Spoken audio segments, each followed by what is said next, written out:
আছো তোমরা সবাই? আই হোপ তোমরা সবাই খুব ভালো আছো আর আমিও খুব ভালো আছি। তো আজকের ব্লগটা সকাল থেকে শুরু করছি, তার কারণ হলো আজকে আমি যাব আসাম।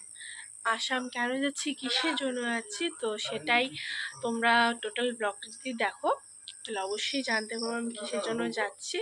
ওয়েদারটা তোমরা দেখতেই পাচ্ছ যে এতটা সুন্দর। সকাল সকাল বৃষ্টি হয়েছে, তোমরা দেখতেই পাচ্ছ যে বৃষ্টি হয়েছে।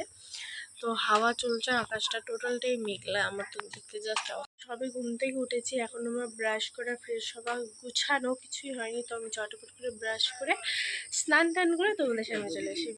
তো আমি স্নান করে একবারে তোমাদের সামনে এসে পড়েছি। তো আমি রেডি হয়ে গেছি, আমাদের ট্রেন 8:45-এ। তো সেই হিসাবে এখন 8:05 বাজে, আমাদের টোটো আসছে। তো টোটো আসলেই বেরিয়ে পড়ছি, বাকিটা তোমাদের দেখাচ্ছি। তো আমরা যেহেতু সকাল সকাল বেরিয়েছিলাম, তো রাস্তাঘাট প্রায় ফাঁকা ছিল, কোনো লোকজনই ছিল না, যেহেতু আমাদের গাড়ি ছিল 8:45-এ। তো আমরা তো প্ল্যাটফর্মে পৌঁছে গেছি এবং প্ল্যাটফর্মে টিকিট কেটে বসে গেছি। তো আমাদের যে ট্রেন তার আসার কথা 8:45-এ, এখনও ঢুকেনি। হয়তো ট্রেন লেট আছে বা জানি না। তো কখন ট্রেন আসে, আমরা কখন কোথায় যাই, টোটালটাই তোমাদেরকে এই ব্লগে জানাবো।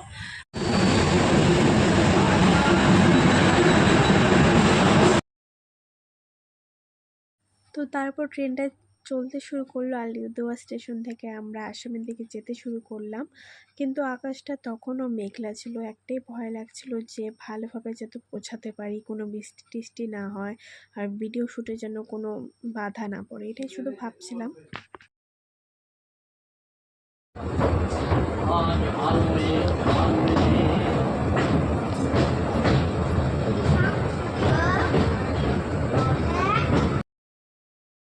তারপর দেখতে দেখতে আসামে চলে আসলাম, গৌরীপুর স্টেশনে আমরা নেমে গেলাম।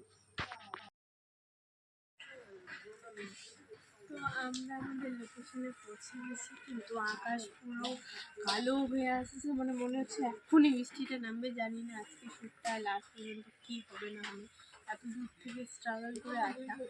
তো আমি এসে আমার মেকআপ কমপ্লিট করেছি, খুবই সিম্পল মেকআপ করেছি, একটু স্যাড ভিডিও। তো এটা হচ্ছিল ফার্স্ট লোকেশনে আমাদের ভিডিও হচ্ছিল। যেহেতু বৃষ্টি হচ্ছিল সেহেতু সেইভাবে কোনো ক্লিপ নিতে আমি পারিনি, যেটার ভয় পাচ্ছিলাম যে বৃষ্টি হবে। তো বৃষ্টিটার জন্যই প্রায় অনেকক্ষণ লেটে আমাদের ভিডিও শুরু হয়েছিল। তো ওটা ছিল ফার্স্ট লুক, এটা হলো আমার সেকেন্ড লুক। তারপর ভিডিও শ্যুট তাড়াতাড়ি শেষ করে আমরা লাঞ্চ করতে চলে গেলাম। আমরা এখন ম্যাগি খেতে বসলাম, এখন প্রায় বাজে হচ্ছিল 5টা। দেন লাঞ্চ কমপ্লিট করার পর আলিপুরে আসার জন্য ব্যাক করছে আসাম থেকে। এটা ছিল আমার একটা হজবরল ব্লগ। কেমন লাগলো তোমাদের অবশ্যই কমেন্ট আর লাইক করে জানিও, আর পাশে থেকো।